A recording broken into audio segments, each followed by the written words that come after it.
মই এতিয়া কি কৰোঁ বাৰু? এইজনীয়েচোন একো নোকোৱাও হ'ল, নকন্দাও হ'ল, বোবাৰ লেখীয়া খেতিও হৈ আছে। কিয়নো নহ'ব, তাই নিজৰ মানুহজনক হেৰুৱাইছে। তাই ভৰিৰ তলৰ সকলোখিনি মাটি যেন নাইকিয়া হৈ গ'ল। ময়োতো এনেদৰেই হৈ পৰিছিলোঁ, কিন্তু এই কেনেকৈ চাই থাকিব নোৱাৰি। তাইৰ পেটত সন্তান আছে, এই যেনে তেনে সুস্থিৰ অৱস্থালৈ আনিবই লাগিব। ঐ তৰালি, এবাৰ দীপেনৰ মুখখনলৈ চাচোন, কেনেদৰে সি নিথৰ হৈ পৰি আছে। তই কিবা গম পাইছনে নাই? তোৰ দীপেন দা আৰু নাই, একেবাৰে নহা বাটেৰে সি গুচি গ'লগৈ। তাৰ এই নিথৰ মুখখন দেখিও তোৰ বাৰু অকণো দুখ লগা নাইনে? তই কেনেকৈ নকন্দাকে থাকিব পাৰিছ? তোৰ হৃদয়খন কেনেকৈ ইমান কঠোৰ হ'ল? মাত্ৰ অকণমান সময়ৰ পাছতেই দীপেনৰ গোটেই শৰীৰটো জুইয়ে পুৰি ছাই কৰি পেলাব। তই আৰু তাৰ পাছত এই মুখখনো দেখিবলৈ নাপাৱ। এতিয়াই তই তাৰ মুখখন হেঁপাহ পলুৱাই চাই ল তৰালি। তই আৰু দীপেনক কেতিয়াও দেখা নাপাৱ, কেতিয়াও লগ নাপাৱ। সি একেবাৰে গ'লগৈ। তোৰ কোনো দুখ লগা নাইনে? কান তৰালি, যিমান পাৰ সিমান কান। দীপেন দা, অ দীপেন দা, চাওকচোন চাওক, মোৰ মুখলৈ এবাৰ চাওক, চকুকেইটা মেলি দিয়কচোন। আপুনি এনেকৈ মোক এৰি থৈ যাব নোৱাৰে। মই কি কৈ আছো আপুনি শুনিছেনে নাই? এবাৰ উঠক আৰু মোৰ লগত কথা পাতক। আপুনি যে আমাৰ আহিবলগীয়া সন্তানটিৰ লগত কথা পাতি থাকে, আপোনাৰ মাতষাৰ শুনিবলৈ সি বৰকৈ মন কৰিছে। উঠকচোন আৰু এবাৰ তৰালি বুলি মাতক। অ মা, এইবোৰ কি হৈ গ'ল? মোৰ জীৱনটো শেষ হৈ গ'ল। এতিয়া মই জীয়াই থাকি লাভ নাই মা। কাৰ বাবে মই জীয়াই থাকিম? তই ধৈৰ্য ধৰিব লাগিব মাজনী। এতিয়া ধৈৰ্য ধৰাৰ বাহিৰে আন একো উপায় নাই, আৰু তই জীয়াই থাকিব লাগিব। তোৰ গৰ্ভত দীপেনৰ চিন আছে, তহঁতৰ শেষ চিন, আৰু এই সন্তানটিৰ কাৰণে তই ভালদৰে জীয়াই থাকিব লাগিব। নাই মা, মই নিজেও জীয়াই নাথাকোঁ আৰু এই সন্তানটোকো জীয়াই নাৰাখোঁ। যিবোৰ হৈছে চব এই সন্তানটোৰ কাৰণেই হৈছে। এই সন্তানটো পৃথিৱীত ভৰি নিদিয়াৰ আগতে সি তাৰ বাপেকৰ মূৰটো খালে, আৰু ইয়াক মই পৃথিৱীলৈ আনিব নোৱাৰোঁ। গতিকে মই সি নিজকেও শেষ কৰিম আৰু ইয়াকো শেষ কৰি পেলাম মই। চুপ থাক তৰালি, এই সন্তানটোৰ বিৰুদ্ধে আৰু এষাৰো কথা নকবি। দীপেনৰ আয়ুস ইমানলৈকেই আছিল। মিছামিছিকৈ দীপেনৰ মৃত্যুৰ বাবে তোৰ গৰ্ভত থকা এই সন্তানটো, যি এতিয়ালৈকে পৃথিৱীখনেই দেখা নাই, তাক তই দোষাৰোপ নকৰিবি। মই কি কৰোঁ মা? মই একো ভাবিব নোৱাৰা হৈ পৰিছোঁ। মোৰ মূৰৰ ওপৰত দেখোন গোটেই সৰগখনেই খহি পৰিল। মই দীপেনৰ অবিহনে কেনেকৈ দিনবোৰ কটাম? তাৰ অবিহনে জীয়াই থকাটো মই কল্পনাও কৰিব নোৱাৰোঁ মা। ধৈৰ্য ধৰ, সাহসী হ। এইটো মুহূৰ্তত তই যদি যি টি কথা কৈ থাক, সন্তানটোক দোষাৰোপ কৰ, অন্য নহ'লেও এই দীপেনৰ আত্মাটোৱেই কষ্ট পাব। সি যদি জীয়াই থকা হ'লে তোক এই সন্তানটোৰ বিৰুদ্ধে এইবোৰ কথা ক'বলৈ দিলেহেঁতেন নে? তৰালি, এতিয়া এইবোৰ কথা বাদ দে। সময় বহুত হ'ল, আৰু ডক্টৰে যিমান পাৰি সোনকালে দীপেনক ইয়াৰ পৰা লৈ যাবলৈ কৈছে। তই চিন্তা নকৰিবি, দীপেনৰ লগত যি এনেকুৱা কৰিলে সি তাৰ শাস্তি পাব। পুলিচে ইতিমধ্যে তালাচী আৰম্ভ কৰি দিছে। কিন্তু এতিয়া আমাৰ কাৰণে বেছি দৰকাৰী কথা এইটোৱেই যে দীপেনৰ শেষ কাৰ্য আমি অতি সোনকালেই সম্পন্ন কৰিব লাগিব। ইতিমধ্যে বহুত সময় পাৰ হৈ গৈছে। মা, সেইবোৰ তই যি কৰ, মই একো কৰিব নোৱাৰিম। তোৰ অৱস্থাটোৰ কথা মই বুজি পাইছোঁ। ময়ো একেটা পৰিস্থিতিৰ সন্মুখীন হৈছিলোঁ যেতিয়া তোৰ দেউতাৰক হেৰুৱাইছিলোঁ। কিন্তু মই নিজকে চম্ভালি লৈছিলোঁ তৰালি, আৰু তাৰ বাহিৰে মোৰ হাতত উপায়ো নাছিল। আৰু এতিয়াতো মই তোৰ কাষতেই আছোঁ, কিন্তু তেতিয়া মোৰ কাষত কোনো নাছিলে। হ'ব দে, তই একো কৰিব নালাগে, যিমান পাৰোঁ ময়ে কৰিম। মাত্ৰ এটা কথা কৈ দে, দীপেনক ইয়াৰ পৰা এতিয়া ক'লৈ লৈ যাম বুলি ভাবিছ? মা, দীপেনদাৰ দেউতাকে দীপেনদাক বহুত ভাল পাইছিল, আৰু দীপেনদাৰো দেউতাকক বহুত ভাল পাইছিল। সেইখন ঘৰৰ সন্তান যেতিয়া, মই ভাবোঁ দীপেনদাক তালৈকে লৈ যোৱাটো ভাল হ'ব, আৰু দেউতাক আৰু পুথি একে ওচৰা ওচৰিকৈ থাকিব পাৰিব। ইয়াৰ পৰা পুলিচে দীপেনৰ মাহীমাক আৰু ভায়েকক ফোন কৰি মাতিছিল, কিন্তু সিহঁত এতিয়া আহিব নোৱাৰোঁ বুলি ক'লে। সিহঁত আহক বা নাহক, তাত মোৰ কোনো কথা নাই। জীয়াই থাকোঁতেও দীপেনদাৰ লগত সিহঁতে কম খন কৰিলেনে? কিন্তু যিখন ঘৰত দীপেনদা জন্ম হৈছিল, সেইখন ঘৰত দীপেনদাৰ অধিকাৰ আছে, আৰু সেই অধিকাৰৰ বাবেই দীপেনদাক তালৈকে লৈ যাম। আমি মাত্ৰ তালৈ গৈ দীপেনদাৰ শেষ কাৰ্যত সম্পন্ন কৰিম। বাকী আমাৰ সিহঁতৰ ঘৰৰ লগত কোনো লেনদেন নাই। লাগিলে ঘৰৰ ভিতৰলৈও নোসোমাওঁ। মই ভাবোঁ দেউতাকৰ কাষতে যদি দীপেনদাৰ চিতাখন জ্বলে, দীপেনদাৰ আত্মাই শান্তি পাব। হ'ব দে, তই যদি এইটোকে বিচাৰিছ তেন্তে এইটোৱেই হ'ব।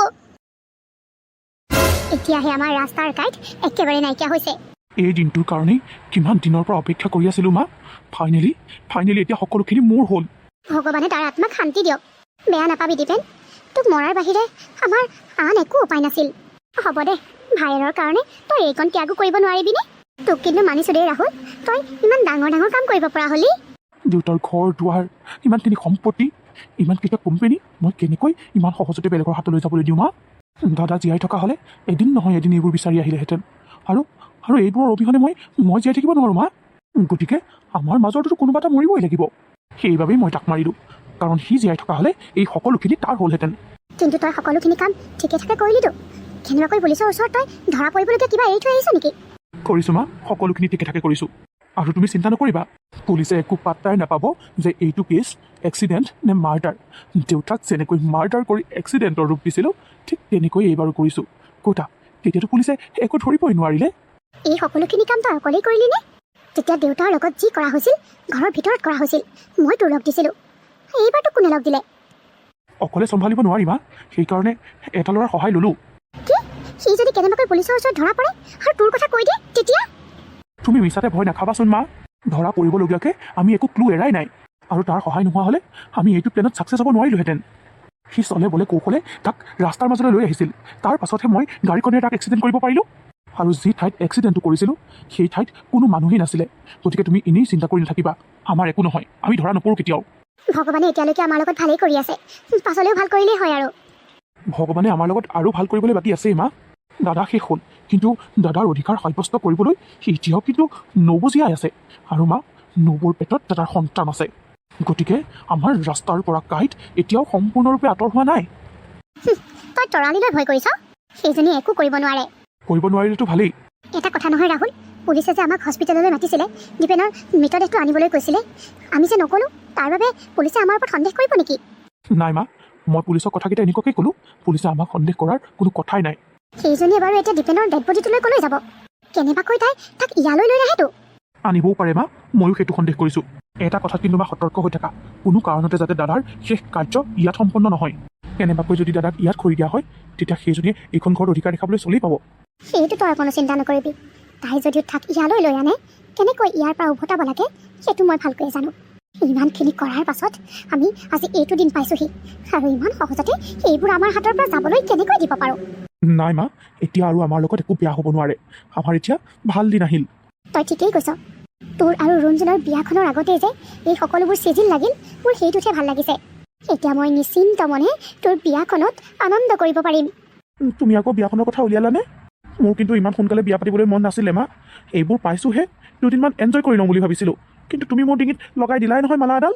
হ'ব দে, বাহিৰত এটা ভিতৰত এটা, মই জানো নহয় তোৰ মনটো। যি ফূৰ্তি কৰিব লগা আছে ঘৈণীয়েক লগত লৈ কৰিবি। অ' ছাৰ, অ' বাইদেউ, সোনকালে বাহিৰলৈ আহকচোন। কি হ'লো? তই যে ইমান ফোপাই জোপাই আমাক বাহিৰলৈ মাতিছহি? মাইকী মানুহ দুজনীয়ে কাৰোবাৰ মৰাশ এটা আমাৰ ঘৰৰ চোতালতে নমাইছেহি। ক'ৰ মানুহ কি কথা মই হ'লে চিনি পোৱা নাই বাইদেউ, আপোনালোকে বাহিৰলৈ আহকচোন। হ'ব দে, ক'ৰ মানুহ কি কথা এইবোৰত তই ইমান মাথা মাৰি থাকিবও নালাগে। যা নিজৰ কাম কৰগৈ। আৰু খবৰদাৰ, তহঁত যাতে কোনো এটাকো মই বাহিৰলৈ ওলাই যোৱা নেদেখোঁ। কোনোবা এটা যদি বাহিৰলৈ ওলাই যাওঁ, তহঁতৰ চাকৰিটো যাবতো যাবই, জেলৰ ভিতৰতো থাকিব লাগিব। যা, বাকীকেইটাকো কৈ দেগৈ। হ'ব বাইদেউ, আপুনি যেনেকৈ কৈছে তেনেকৈ হ'ব। আমাৰ সন্দেহ ঠিকেই আছিলে মা, এতিয়া তুমি কি কৰিবা? কি কৰোঁ মাত্ৰ তই চাই থাক। কি হ'ল? কাক সুধি তহঁতে মোৰ চোতালত ভৰি দিলি? চি নব, তোমাৰ দেখিছোঁ লাজ বোলা বস্তুটোৱেই নাই। পুলিচৰ আগত মই স্পষ্টকৈ কৈছোঁ যে তোমালোকৰ লগত, সেই দীপেনৰ লগত আমাৰ এতিয়া কোনো সম্পৰ্ক নাই। তাৰ পাছতো তুমি ইয়াৰ মৰাশটো লৈ আমাৰ ঘৰ ওলালাহি। মই ইয়ালৈ অহাৰ আগত আপোনালোকক নুসুধিলোঁ, কাৰণ আপোনালোকক সোধাৰ প্ৰয়োজনীয়তা বোধ মই নকৰিলোঁ। দীপেন দাৰ এখন নিজৰ ঘৰ, জন্মগ্ৰহণ কৰিছে। সেইখন ঘৰত তেখেতৰ দেউতাক আছিলে, গতিকে সেই অধিকাৰৰ কাৰণেই মই কাকো নুসুধাকৈ এখেতক ইয়ালৈ লৈ আহিছোঁ। বিয়নী, আপুনি এই ল'ৰাটোক জন্ম দিয়া নাছিলে সঁচা, কিন্তু আপোনাৰ সন্মুখতেই দেখোন এই ল'ৰাটো ডাঙৰ দীঘল হৈছিল। আপুনি নিজৰ ল'ৰা বুলি নাভাবিলেও সি আপোনাক নিজৰ মা বুলি ভাবিছিল, মা বুলি মাতিছিল। চাওক, সেই ল'ৰাটো আজি নিথৰ হৈ পৰি আছে। মই আপোনাক হাত জোৰ কৰি মিনতি কৰিছোঁ, এই তৰ্কাতৰ্কিবোৰ এতিয়া বাদ দিয়ক আৰু তাৰ শেষ কাৰ্যটো সম্পন্ন কৰিবলৈ দিয়ক। বিয়নী, তই যে মোক বিয়নী বুলি মাতিছ, এবাৰ নিজকে আইনাখনত চাইছনে নাই? মোৰ মুখৰ আগত থিয় হৈ কথা ক'বলৈ যোগ্য নথকা মানুহবোৰে মোক আকৌ বিয়নী বুলি সম্বোধন কৰে।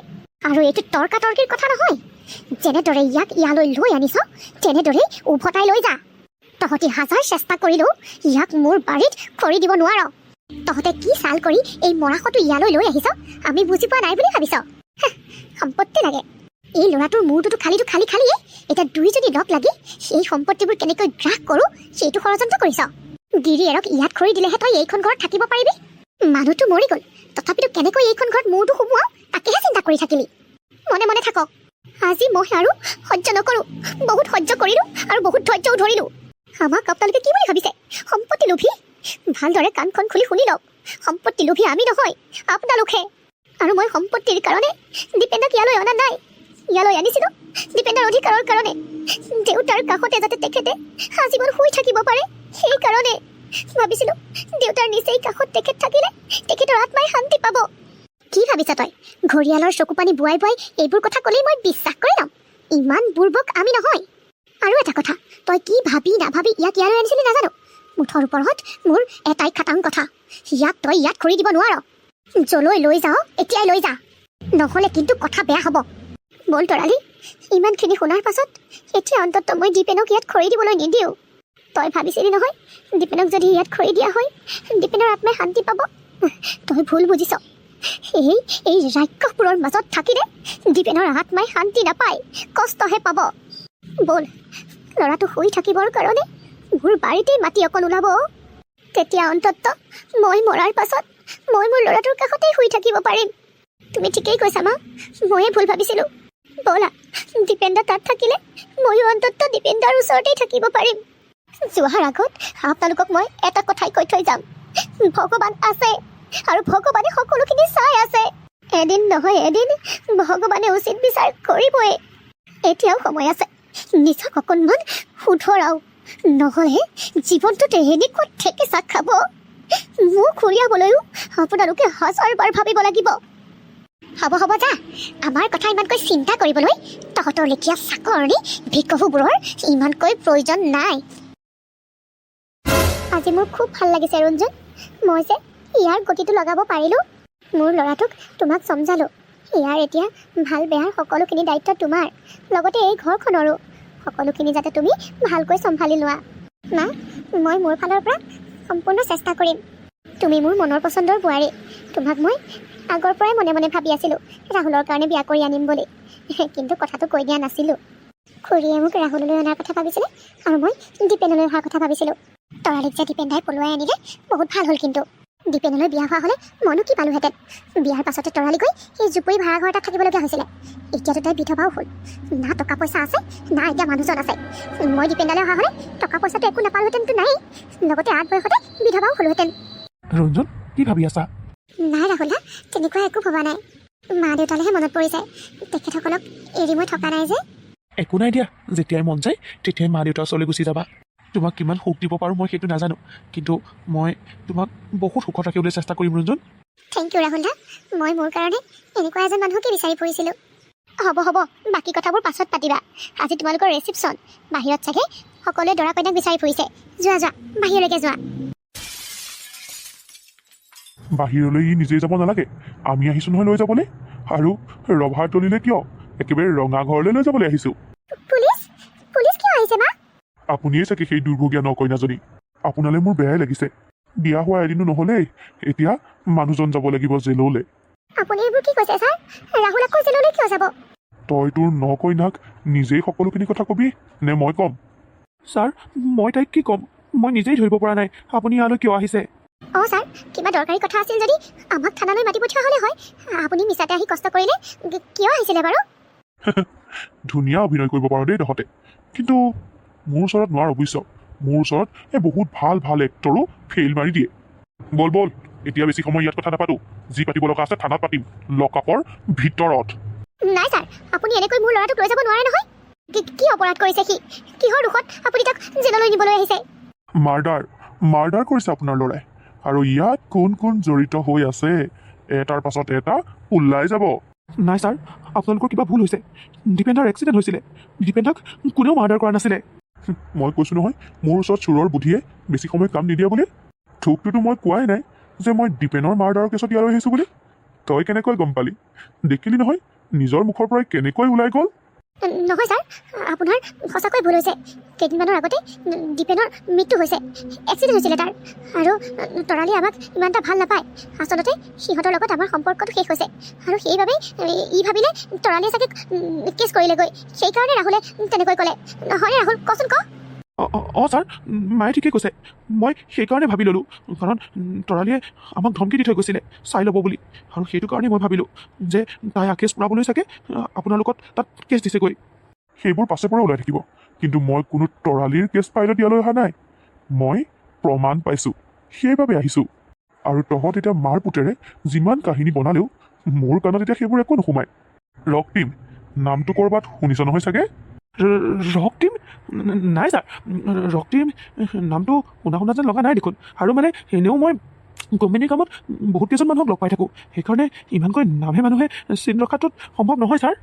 খানাত গৈ দুকোপমান পৰিলে মানে তোৰ মনত ৰখা শক্তিটো নিজে নিজেই আহি যাব। ব'ল সি যি ক'বলগীয়া আছিলে সকলোখিনি কৈছে, আৰু তাৰ বিপৰীতে আমি প্ৰমাণো পাইছোঁ। গতিকে তহঁতৰ কোনো কথাই মই নুশুনো। ছাৰ, আপুনি আমাক বুজিবলৈ চেষ্টা কৰকচোন। আপুনি যি কৰিব বিচাৰে কৰিব বাৰু। ৰাহুল নিজেই থানালৈ যাব, মই আপোনাক কথা দিছোঁ। কিন্তু আজিৰ কাৰণে ৰাহুলক এৰি দিয়ক। বাহিৰত বহুত মানুহ আছে, তাৰ আজি ৰিচিপশ্যন পাৰ্টি। আজি যদি এই মানুহবোৰৰ মাজত সি থানালৈ যাবলগীয়া হয়, আমাৰ মান সন্মান সকলোখিনি নাইকিয়া হৈ যাব ছাৰ। সেইবোৰ কথা মানুহ মৰাৰ আগতেই ভাবিব লাগিছিলে। আৰু আপোনালোকে এইবোৰ কথা কিমান দিন লুকুৱাম বুলি ভাবিছে? আজিহে লুকুৱাব পাৰিব? কাইলৈ দেখোন প্ৰত্যেক ঘৰে ঘৰে আপোনালোকৰ কথা গম পাব। তেতিয়া কি কৰিব? মুঠৰ ওপৰত মই আৰু একো কথাই শুনিব নিবিচাৰোঁ। ঐ ল'ৰা, ভালে ভালে ব'ল। মা, তুমি কিবা এটা কৰিবা। মই জেলৰ ভিতৰত থাকিব নোৱাৰোঁ। সন্তু, মই কিবা এটা কৰিম। ভালতকৈও ভাল উকিলক লগ ধৰিবা মা, আৰু লগতে কৈ দিবা টকাৰ কাৰণে যাতে অকণো চিন্তা নকৰে। ব'ল যিমানেই ডাঙৰ যিমানেই ভাল উকিল নহওক লাগিলে তোক এইবাৰ কোনেও বচাব নোৱাৰে। ৰাহুল, মা, এইবোৰ কি হৈছে? ৰাহুলক পুলিচে কিয় লৈ গৈছে? আৰু পুলিচে যে কৈছে মাৰ্ডাৰৰ কথা, এইবোৰ কি চলি আছে? আপোনালোকে মোৰ পৰা কি কথা লুকুৱাইছে? চোৱা ৰঞ্জন, এইটো মুহূৰ্তত মোৰ মূৰটোৱে এনেও কাম নকৰা হৈ পৰিছে। এইবোৰ কথা সুধি তুমি আৰু মোক খং নুঠাবা। মই উকিলৰ লগত কথা পাতিব লাগিব, সেইটোৱে কথা পাতিব লাগিব।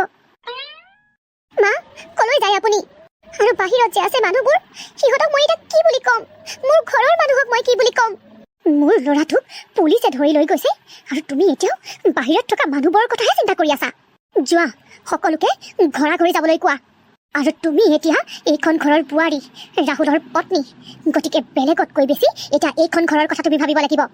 হে প্ৰভু, এইবোৰ কি হৈ আছে? মই এতিয়া কি কৰোঁ? তোৰ পৰা মই এইটো আশা কৰা নাছিলোঁ ৰক্তিম। তই নিজেতো ফচিলিয়ে, আৰু লগতে মোকো ফচাই এৰিলি। তোক কিহে পাইছিলে মোৰ নাম ল'বলৈ? পুলিচৰ যেতিয়া কোবকেইটা তোৰ গাতো পৰিব, তেতিয়া আপুনি তোৰ মুখখন খোল খাই যাব। পুলিচে মোক কেনেকৈ ধৰা পেলালে মই সেইটো একো ধৰিব পৰা নাই। ইয়াত তোৰেই হাত নাছিলেতো। কেনেবাকৈ তই নিজকে বচাবলৈ মোক ফচোৱা নাইতো। আৰু যদি তোৰ হাত আছিলে, দেখিলি নহয় মই কি কৰিলোঁ। ফচিলে মই অকলে নফচোঁ, তোকো ফচাম। মৰিলে মই অকলে নমৰোঁ, তোকো মৰাম। কাৰণ এই বেয়া কামটো অকল মই কৰা নাই, তয়ো কৰিছ। আৰু তোৰ কথা মতে মই কৰিছোঁ। মোৰ ভুল হ'ল। আচলতে সেইদিনাখন দীপেনৰ লগতে তোকো মই মাৰ্ডাৰ কৰি দিব লাগিছিলে। বুৰ্বক, তোক মই কি কাৰণে ফচাবলৈ যাম হা? যদি তই ফচ, কি মই নাজানিম তোৰ লগতে যে মই ফচিম বুলি? পৰহি মোৰ ৰঞ্জুনৰ লগত বিয়া হৈ গৈছে, আৰু আজি আমাৰ ৰিচিপশ্যন আছিলে। কিন্তু তোৰ কাৰণে চা, মই ৰিচিপশ্যন পাৰ্টি এৰি এতিয়া জেলৰ ভিতৰত বহি থাকিবলগীয়া হৈছে। তই যদি মোৰ কথা নকলিহেঁতেন, তোক মই যেনে তেনে ইয়াৰ পৰা বাহিৰ কৰি উলিয়ালোহেঁতেন। কিন্তু এতিয়া চা, তয়ো ফচি থাক জেলৰ ভিতৰত, আৰু ময়ো ফচি থাকোঁ জেলৰ ভিতৰত। সেইবোৰ মই একো নাজানো। মুঠতে পুলিচে মোক মাৰি সুধিছেহে লগত আৰু কোন আছে, কেনেকৈ কৰিছিলি। আৰু সেই মাৰ পিতাৰ জগতেই মই সকলোখিনি সঁচা কথা কৈ দিলোঁ।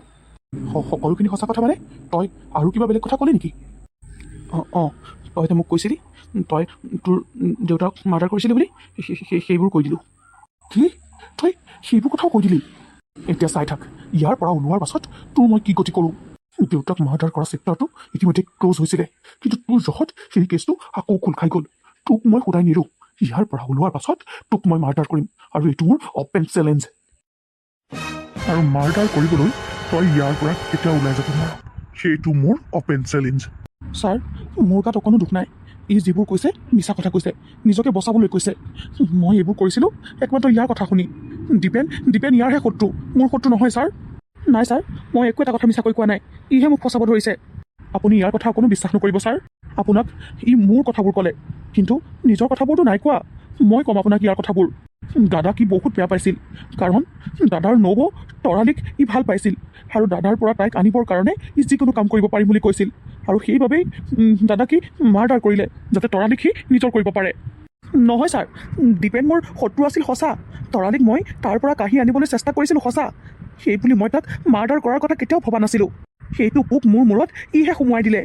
আৰু ছাৰ, মইতো প্ৰথমতে মানা কৰিছিলোঁ, কিন্তু যেতিয়া ই ক'লে যে ই আগতেও হত্যা কৰি থৈছে, নিজৰ বাপেককে মাৰি থৈছে, তাৰপাছত সেই মাৰ্ডাৰ কেছটো এক্সিডেণ্টৰ ৰূপ দিছিলে, তেতিয়াহে মই অকণমান সকাহ পাইছিলোঁ আৰু ভাবিছিলোঁ যদিও মই ইয়াৰ লগ দিওঁ তেতিয়া নফচোঁ, কাৰণ ই এবাৰ তেনেকুৱা কাম এটা কৰি থৈ আজিলৈকে ফচা নাই।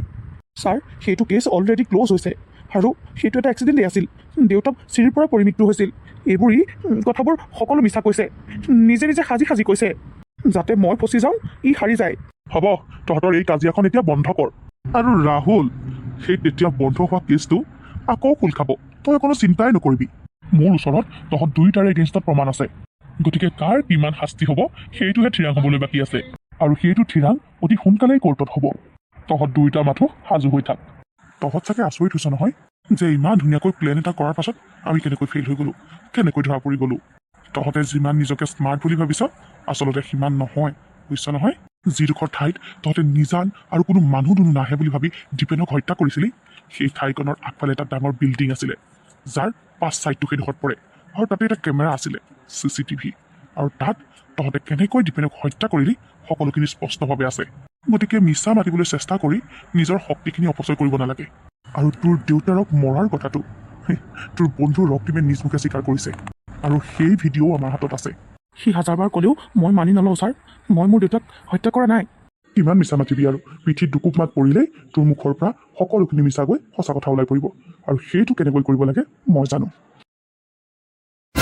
সম্পত্তিৰ বাবেই নিজৰ দেউতাক অতুল কলিতা আৰু ককায়েক দীপেন কলিতাক হত্যা কৰা ৰাহুল কলিতাক সকলোখিনি প্ৰমাণৰ ভিত্তিত আজীৱন কাৰাদণ্ড দিয়া হ'ল।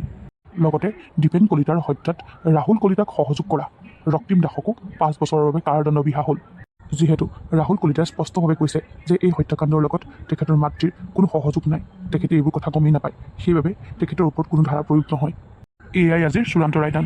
আজিলৈ কোৰ্টৰ সামৰণি পৰিল। দেখিলি, মই কৈছিলোঁ নহয় দীপেনে ন্যায় পাবই বুলি, আৰু আজি সেইটোকে হ'ল। অঁ মা, চা, আজি মই বিধৱা হোৱাৰ সত্ত্বেও এই ৰঙীন কাপোৰ সাজ পিন্ধি আহিছোঁ। জানো, এই কাপোৰ সাজ দীপেনদাৰ বাবে বৰ প্ৰিয় আছিল, বৰ লাকি কাপোৰ হেনো তেওঁৰ বাবে এইযোৰ। সেইখন ঘৰৰ পৰা যেতিয়া আঁতৰ হৈ আহিছিলোঁ, তেতিয়া কাম কৰি প্ৰথম পইচাৰে তেখেতে মোৰ বাবে এই কাপোৰ সাজ আনি দিছিল, বৰ হেঁপাহেৰে আনি দিছিল।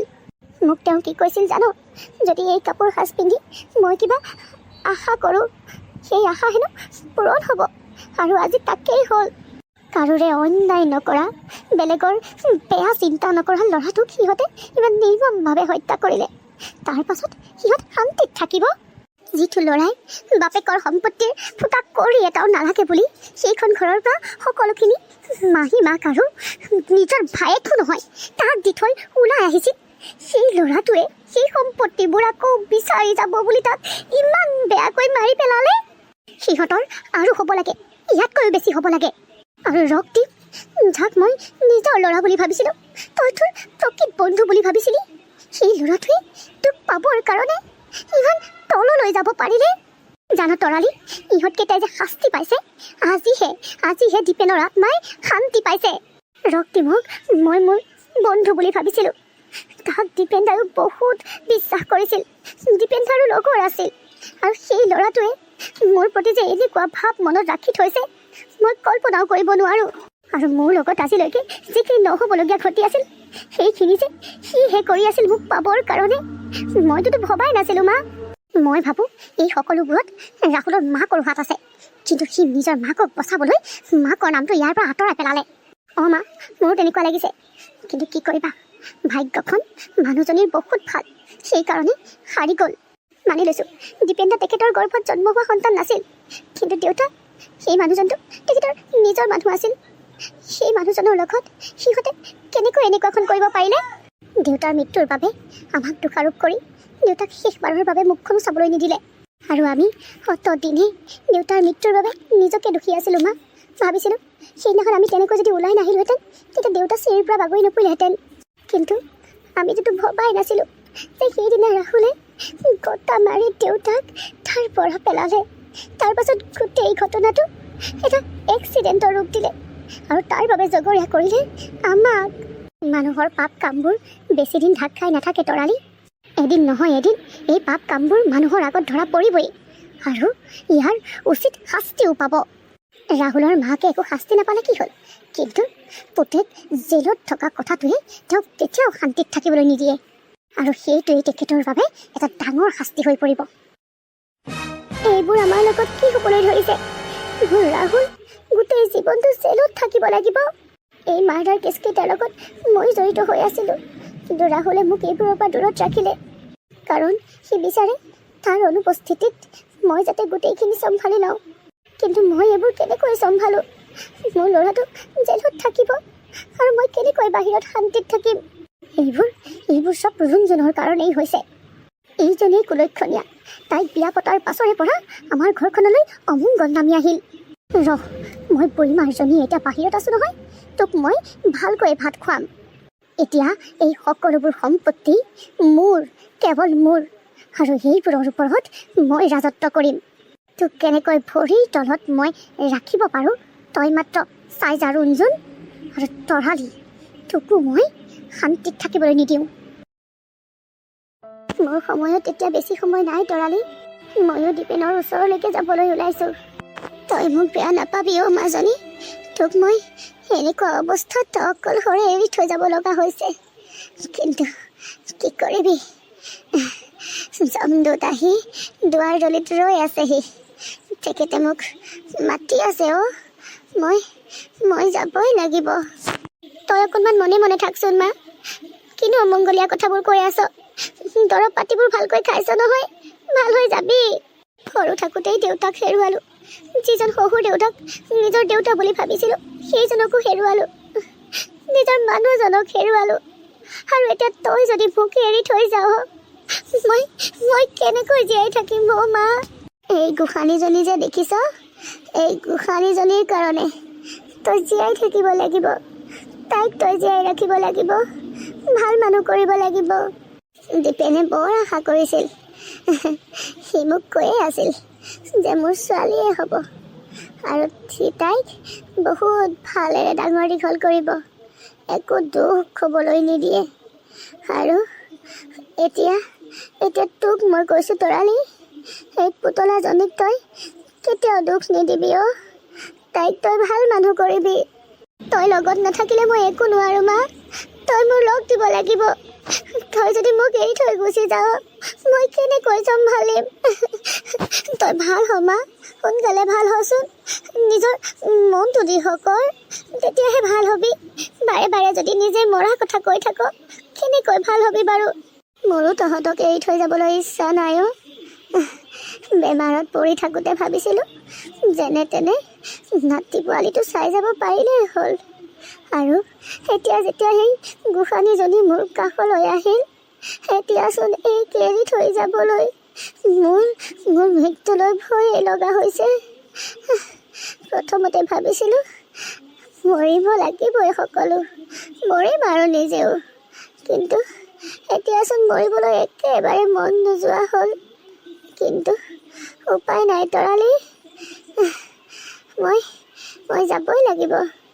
দীপেনেও মোক বিচাৰি আছে নহয়। তাক মই যোৱাই নহয়, ল'ৰা বুলি ভাবিছিলোঁ আৰু ল'ৰাৰ দৰে মৰমো কৰিছিলোঁ। এতিয়া সেই ল'ৰাটো বাৰীৰ চুকত অকলেই শুই আছে অ'। মই যাব লাগিব। তাক গৈ তোৰ আৰু দীপেনৰ এই ছোৱালীজনীৰ কথা ক'বগৈ লাগিব নহয়। কিমান ধুনীয়া হৈছে, কেনেকুৱা হৈছে, সকলোখিনি শুনিবলৈ সি অধীৰ আগ্ৰহেৰে মোলৈ ৰৈ আছে অ'। দীপেন দাৰ মানুহজনী কেনেকৈ অকলশৰীয়া কৰি তই তাৰ কাষলৈ যোৱাটো কেতিয়াও নিবিচাৰে। তই মোক অকলশৰীয়া কৰি যদি তাৰ ওচৰলৈ যাৱ, সেইটো খংহে কৰিব। তই অকণমান এতিয়া মনে মনে শুই থাকচোন, ভাল পাই যাবি। মোক এতিয়া শোৱাৰ কথা নকবি, মই একেবাৰে শুম। এই চকুহাল মুঠ খালে আৰু মেল নাখাব চাগে। যেতিয়ালৈকে নিজে মুঠ খাই নাযায় মোক এই পোৱালিটোক চাই থাকিবলৈ দে, হেঁপাহ পলুৱাই চাই ল'ম। আৰু শুন, মোৰ যে চিলাই মেচিনটো আছে, সেই মেচিনটো মোক মোৰ শাহুৱে দিছিলে আৰু ভালকৈ ৰাখিবলৈ কৈছিলে। মোৰটোতো সেইটো চলাবলৈ নহ'লেই, আনৰ ঘৰত কাম বন কৰি থাকোঁতেই গ'ল। এতিয়া তই সেইটো ভালকৈ শিকি ল'বি, মানুহৰ কাপোৰ কানিবোৰ চিলাই দিবি। যিকেইটা পইচা পাবি সেইকেইটাৰে তই ঘৰখন চলাব পাৰিবি। এই পোৱালিকণৰ খৰচকেইটা বহন কৰিব পাৰিবি। তাইক ভাল মানুহ কৰিবলৈও বহুত পইচা লাগিব নহয়। তাইক যাতে ভালে ভালে ডাঙৰ দীঘল হয়, তই চেষ্টা কৰিবি দেই মাজনী। হ'ব, মই সেইবোৰ কি কৰিম। তই কিন্তু এতিয়া মনে মনে থাক আৰু ভাল হোৱাৰ কথা ভাব। যিমানে এনেকৈ কথাবোৰ ভাবিবি সিমানে বেয়াহে হ'ব। তই তেতিয়াহ'লে ছোৱালীজনীৰ কাষতেই শুই থাক, মই তোৰ কাৰণে কিবা অকণ খোৱাৰ যোগাৰ কৰোঁগৈ। গোসানীজনীও তুমি ভাল মানুহ হ'বা দেই, আৰু মাক দিগদাৰ দি নাথাকিবা। ডাঙৰ হৈ মাৰ সকলোখিনি দুখ নাইকিয়া কৰি দিবা দেই। মই হাজাৰ চেষ্টা কৰিও মাক বচাব নোৱাৰিলোঁ জেঠাই। মোক আৰু জীওক অকলশৰীয়া কৰি থৈ অৱশেষত মাও দীপেন্দাৰ ওচৰলৈকে গুচি গ'ল। মই বৰ অকলশৰীয়া হৈ পৰিলোঁ। তোক আৰু জীওক এৰি থৈ যাবলৈ মাৰ আৰু চাগে বহুত কষ্ট হৈছিলে অ' তৰালি। কিন্তু কি কৰিবি, উপায়টো নাই। যাৰ যেতিয়ালৈকে আয়ুস লিখা থাকে তেতিয়ালৈকেহে থাকিব। হ'ব দে, যোৱাৰ আগত যে তাই তোৰ আৰু দীপেনৰ এই ছোৱালীজনীক চাই যাবলৈ পালে, দীপেনক যিয়ে হত্যা কৰিছিলে তাৰ উচিত শাস্তি চাই যাবলৈ পালে, তাৰ বাবে চাগে তাই শান্তিৰে মৰিব পাৰিলে। দীপেন আৰু দেউতাকক হত্যা কৰা ৰাহুল বাৰু জেলত আছে, কিন্তু তাৰ মাকজনীৰ কথা কিবা গম পাওঁনে? নাপাওঁ জেঠাই, আৰু সেইবোৰৰ খবৰ ৰাখিবলৈ মই কোনোদিন প্ৰয়োজন বোধেই কৰা নাই। আৰু সেইবোৰ মানুহে সম্পৰ্ক চিনি নাপায় জেঠাই। একমাত্ৰ পুতেকটো আজীৱন জেল হৈছে যদিও সেইজনীয়ে চাগে ঘৰত মহাসুখেৰে আছে। টকাকাল আছে যে, সম্পত্তিবোৰ আছে যে, সেইবোৰ পালে আৰু মানুহগৰাকীক অইন কি লাগে? তৰালি, আপুনি ইয়াত কি কৰিছে? আৰু মোৰ ওচৰলৈ কিয় আহিছে? এখেত কোননো তৰালি? মই যে আপোনাৰ আগত কৈ আছিলোঁ জেঠাই মানুহগৰাকীৰ কথা, সেইগৰাকী যিয়ে কোনো সম্পৰ্ক চিনি নাপায়, যিয়ে মোৰ দীপেন দাক আৰু মোৰ দেউতাক আমাৰ মাজৰ পৰা কাঢ়ি লৈ গ'ল। সম্পত্তিৰ কাৰণে দীপেন দাক জীয়াই থাকিবলৈ শান্তি নিদিয়া মানুহগৰাকী এইগৰাকী। মৃত্যুৰ পাছত মই মোৰ মানুহজনক অধিকাৰ টকা ঘৰখনলৈ লৈ গৈছিলোঁ, সম্পত্তিৰ কাৰণে নহয়। ভাবিছিলোঁ দেউতাকৰ কাষতেই যদি মই তেখেতৰ শেষ কাৰ্য সম্পন্ন কৰিব পাৰোঁ, তেখেতৰ আত্মাই শান্তি পাব। কিন্তু সম্পত্তিৰ লালসাত মই দীপেন দাক তালৈ লৈ গৈছোঁ বুলি দীপেনৰ মৃত্যু শৰীৰটো তাৰ পৰা উভতাই পঠিয়ালে। এইগৰাকী আচলতে মাক নহয়, মাকৰ নামত কলংক। আমাৰ লগত ইমানখিনি কৰাৰ পাছত আকৌ মোৰ সন্মুখলৈ কিয় আহিছে আপুনি? এতিয়া আঁতৰি যাওক, মই আপোনাক সহ্য কৰিব নোৱাৰিম। মোক যিমান ক'বলগীয়া আছে তুমি কোৱা তৰালি। মই ভুল কৰিছিলোঁ, আৰু ভুল কৰিছিলোঁ যেতিয়া এইখিনি এতিয়া শুনিবও লাগিব, আৰু তোমাৰ পৰা মই শুনিম বুলিয়ে আহিছোঁ। নাই, মই সেইটো বিশ্বাস নকৰোঁ। আপুনি মোৰ ওচৰলৈ এইবোৰ শুনিবলৈ অহা নাই। তেনেকুৱা মানুহ আপুনি অন্তত নহয়। আপুনি মোৰ ওচৰলৈ অহাৰ আৰতো আপোনাৰ কিবা স্বাৰ্থ লুকাই আছে। কওক, কিয় আহিছে আপুনি মোৰ ওচৰলৈ? সঁচাকৈ তৰালি, মই ভুল কৰিছিলোঁ, আৰু তাৰ শাস্তি মই আজি তিলকৈ ভুগি আছোঁ। মই তোমাৰ ওচৰত ক্ষমা খুজিবলৈ আহিছোঁ। বহুত দিন চেষ্টা কৰিছিলোঁ তোমাৰ ওচৰলৈ আহিবলৈ, কিন্তু সাহস গোটাব নোৱাৰিলোঁ। আজি সাহস গোটাই তোমাৰ ওচৰলৈ আহিছোঁ। তুমি মোক যিমান গালি পাৰিব পাৰা। আপুনি যদি ভাবি আহিছে যে আপুনি ক্ষমা বিচাৰিলে মই আপোনাক ক্ষমা কৰি দিম, সেইটো আপুনি ভুল ভাবি আহিছে। আপুনি মোৰ লগত যদি বেয়া কৰা হ'লে মই হাঁহি আপোনাক ক্ষমা কৰি দিলোঁহেঁতেন, কিন্তু আপুনি ভুল কৰিলে মোৰ মানুহজনৰ লগত, মোৰ মাৰ লগত। গতিকে মই কেতিয়াও আপোনাক ক্ষমা কৰি দিব নোৱাৰোঁ। যাওক, মোৰ ওচৰত আপুনি ক্ষমা খুজি আপোনাৰ সময় নষ্ট কৰিব নালাগে। আপুনি কৈছিলে নহয় মই আপোনাৰ ওচৰত থিয় হোৱাৰো যোগ্য নহয় বুলি। আপুনি মোৰ ওচৰত থিয় হৈ থাকিব নালাগে, নহ'লে আপোনাৰ যোগ্যতাখিনি হেৰাই যাব। আপোনাৰ স্থান আমাৰ লেখীয়া মানুহৰ ওচৰত নহয়। আপোনাক ঘৰ দুৱাৰ মাটি সম্পত্তি এইবোৰহে লাগে। যাওক, সেইবোৰতো আপোনাৰ ওচৰত আছেই, সেইবোৰৰ লগতেই সুখী থাককগৈ। নাই তৰালি, মোৰ ওচৰত এতিয়া অহংকাৰ কৰিবলৈ সম্পত্তি ঘৰ দুৱাৰ একোৱেই নাই। আজি মই বৰ বিপদত পৰিছোঁ, তুমি মোক সহায় কৰা, নহ'লে সিহঁতে মোক মাৰি পেলাব। কলৈ যাওঁ, কি কৰোঁ একো ভাবি নোপোৱা হ'লোঁ, আৰু অৱশেষত তোমাৰ ওচৰলৈকে আহিলোঁ। মই জানো তোমাৰ অন্তৰখন বহুত ভাল, তুমি মোক নিশ্চয় সহায় কৰিবা। তই ঠিকেই কৈছিলি তৰালি, এই মানুহগৰাকী তোৰ ওচৰলৈ স্বাৰ্থৰ বাবেহে আহিছে। মোৰ লগত আচলতে যি হৈছে হ'বই লাগে। এইখিনি হোৱাৰ প্ৰয়োজন আছিলে, নহ'লে মোৰ গৰ্ব কেনেকৈ খৰ্ব হ'লহেঁতেন। তুমি নাজানা তৰালি, ৰাহুল জেললৈ যোৱাৰ পাছত মই সেইখন ঘৰত কেনেকৈ দিন কটাইছোঁ। মোৰ লগত যিবোৰ হৈ আছে বা যিবোৰ হ'ল সেইবোৰ হোৱাৰ দৰকাৰো আছিলে। সেইখন ঘৰত আপোনাৰ লগত এনেকুৱানো কি হ'ল যাৰ কাৰণে আপুনি তাৰ পৰা গুচি আহিব লগা হ'ল? ৰুণজুনক মই মোৰ ল'ৰালৈ বিয়া কৰি নিছিলোঁ, আৰু সেই ৰুণজুনেই আজি মোক সেইখন ঘৰত থাকিবলৈ শান্তি নিদিয়া হ'ল। সদায় এইবোৰ মোৰ ঘৰত নচলিব। আজি তাই মোক উত্তৰ দিবই লাগিব। তাই মোক বৰ সহজভাৱে লৈছে। বেটিয়ে নাজানেই মই কোন। মোৰ ল'ৰাই মোক জেললৈ যোৱাৰ পৰা বচালে। সি ভাবিছিলে মই ঘৰখন চম্ভালি ল'ম, ৰুণজুনক চম্ভালি ল'ম, আৰু এতিয়া এনেকৈ ঘৰখন ধ্বংস হৈ যোৱাটো মই সহ্য কৰিব নোৱাৰোঁ নহয়। বহুত দিন সহ্য কৰিলোঁ, বহুত বছৰ ধৈৰ্য ধৰিলোঁ, আৰু এতিয়া নোৱাৰোঁ। আজি তাই মোক মোৰ প্ৰশ্নৰ উত্তৰ দিবই লাগিব, হয় ইপাৰ নহ'লে সিপাৰ। আৰু যদি এইবোৰকে হৈ থকাটো বিচাৰে তাইক মই আজি এইখন ঘৰৰ পৰা খেদি দিম। মা, আপুনি ইমান দেৰিলৈ শুৱাই নাই যে? তোক আদৰিবলৈ ৰৈ আছোঁ আকৌ। পিছে মহাৰাণী, ভিতৰলৈ সোমোৱাৰ আগত তই তোৰ গাটো এবাৰ ধুই ল'ব লাগিছিলে। ক'ত কি কৰি থৈ আহিছ ঠিক নাই নহয়। মা, আপুনি মোক এনেকৈ কথা নক'ব। মহাৰাণীৰ খং উঠিছে নেকি? খং উঠিছে যদি উপায় নাই, এইবোৰ কথা ক'বলৈ তয়ে মোক বাধ্য কৰাইছ। ৰাতি কেইটা বাজিলে খবৰ আছে, আৰু তই যে সদায় ৰাতি ইমান দেৰিকৈ ঘৰ সোমাওহি, ক'ত কি কৰি থাক? নাপাহৰিবি, এইখন ঘৰৰ তই বোৱাৰী হয়, গতিকে ঘৰখনৰ সন্মানৰ কথা তয়ো অকণমান চিন্তা কৰিব লাগিব। ঘৰখনৰ সন্মান? সন্মান জানো বাকী আছে মা? আপোনাৰ ল'ৰাই আৰু আপুনি এইখন ঘৰৰ সকলোখিনি সন্মান নাইকিয়া কৰি পেলালে।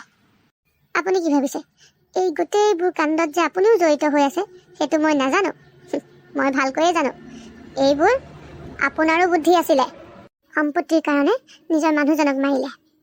জন্ম দিয়া নাছিলে যদিও এইখন ঘৰতে ডাঙৰ দীঘল হোৱা ল'ৰাটোক মাৰিলে, আৰু মাৰি পেলাই এটা আছেগৈ জেলত।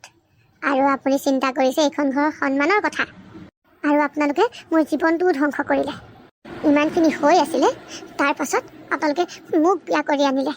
কিন্তু কি হ'ল, বিয়া হৈ যোৱাৰ পাছত মই এটা ৰাতিও মানুহজনৰ লগত কটাবলৈ নাপালোঁ। মানুহজন গ'ল জেললৈ। তই মোৰ কথা ইমানখিনি জানি বুজিও মই বেয়া পোৱা কামবোৰকে কৰি আছ। তোৰ অকণো ভয় নাই যে সিহঁতৰ লগত মই যি কৰিলোঁ তোৰ লগতো কৰিব পাৰোঁ? সিহঁতবোৰ ভয়াতুৰ আছিল, কিন্তু মই ভয়াতুৰ নহয়। আপুনি মোৰ লগত যদি তেনেকুৱা কিবা কৰিম বুলিও ভাবে, মই কি চকুমুদি কৰিবলৈ দিম? তোৰ গিৰিয়েৰটোতো এইখন ঘৰত নাই, সিটোতো তোক বিয়া কৰাৰ পাছদিনাখনেই জেললৈ গ'ল। গতিকে তই এইখন ঘৰত কি কৰি আছ? যা আকৌ তই তোৰ মাৰ বাপেৰৰ ঘৰলৈ। কিয় যাম মই? সেইখন ঘৰৰ পৰা মোক বিয়া দি উলিয়াই দিছে, আৰু এইখন ঘৰত এতিয়া মোৰ সম্পূৰ্ণ অধিকাৰ আছে। বিয়া হোৱাৰ পাছদিনাখনেই মোৰ মানুহজনৰ আজীৱন জেইল হ'ল, তাতে কি হ'ল? এতিয়া এই সকলোখিনিতো মোৰ। তই মানে সম্পত্তিৰ লোভত ইয়াত আছ? আপুনি ঠিকেই বুজিছে, আৰু বদনামী মই এতিয়া নহয় তেতিয়াই হ'লোঁ, লগতে আপোনালোকো হ'ল। গতিকে মই বদনামৰ কথা কোনো চিন্তাই নকৰোঁ। এতিয়া মই সেইবোৰকে কৰিম যিবোৰ কৰি মই ভাল পাওঁ, আৰু আপুনি এই ক্ষেত্ৰত মোক বাধা দিব নোৱাৰে, নহ'লে কিন্তু কথাটো আপোনাৰ কাৰণেহে বেয়া হ'ব।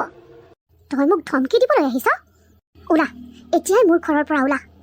মই ইমান চলে বলে কৌশলে ঘটা এই সম্পত্তিবোৰৰ ওপৰত তই ৰাজৰাণী হৈ কটাম বুলি ভাবিবি, আৰু মই কটাবলৈ দি দিম। ইমান সহজতে এইবোৰ মই মোৰ হাতৰ পৰা তোৰ হাতলৈ যাবলৈ নিদিওঁ। যা এতিয়া এইখন ঘৰৰ পৰা ওলাই যা, নহ'লে কিন্তু তোৰ কাৰণে কথা বেয়া হ'ব। তোৰ মূৰত কি চলি আছে সেইটো কথা জনাৰ পাছত মই এতিয়া অন্ততঃ তোক এইখন ঘৰত থাকিবলৈ নিদিওঁ। কি হৈছে বেবী, সিহঁত ইমান হুলস্থুল হৈছে কিয়? থেংক গড বেবী, তুমি যে আহিলা। তোমাক থৈ মই যাবলৈকে ওলাইছিলোঁ, কিন্তু ইমান হুলস্থুল শুনিলোঁ, সেইকাৰণে ৰৈ দিলোঁ।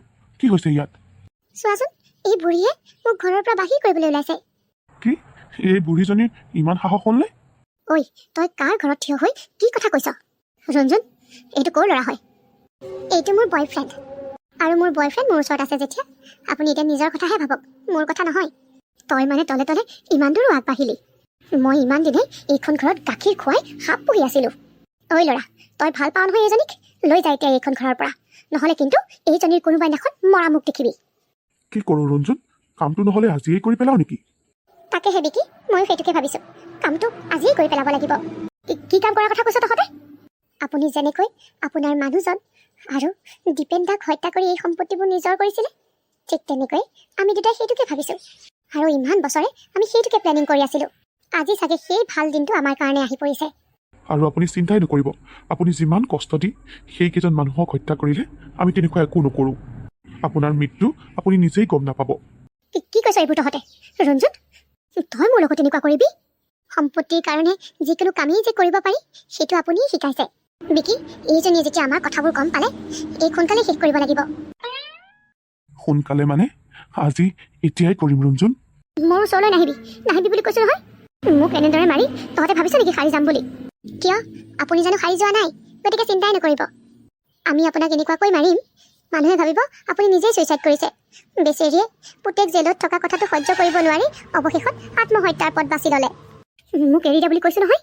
তোক এৰি দিব নোৱাৰোঁ বুজিছ, নহ'লে যে আমি আমাৰ প্লেনত ছাকচেছ নহ'ম।